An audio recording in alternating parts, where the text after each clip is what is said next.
It's probably really boring on stage, but the music, something to be listening to on the radio, on public radio. I mean, something to be listening to in car, on radio, sound good.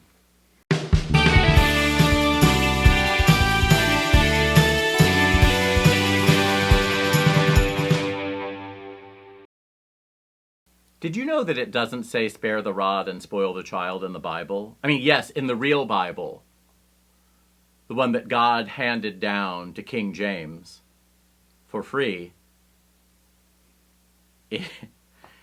it says it in that version, but it's not what it says in the real Bible. But I think about a time that I was waiting to get into a restaurant on the outskirts of Buckhead, which is a tony suburb of Atlanta. And this was not a particularly nice-looking part of Buckhead, which is the whole point. It's kind of like what Los Angeles was like in the 1970s, where you could have a lovely restaurant just springing up on a crap block.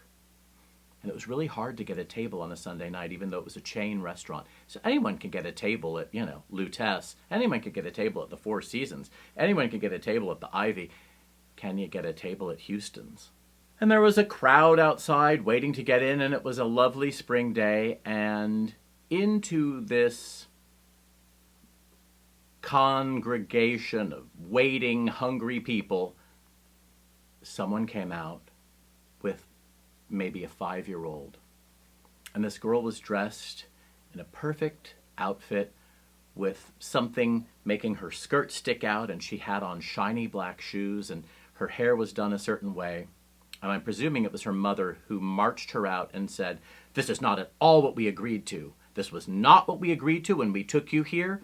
And if you don't change what you're doing, you and I are going to go home and eat in the kitchen."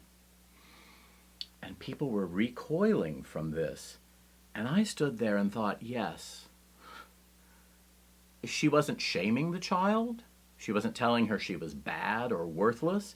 She was holding her to an agreement. And then on the back end, the threat wasn't, "I'm going to be really angry." She was already angry.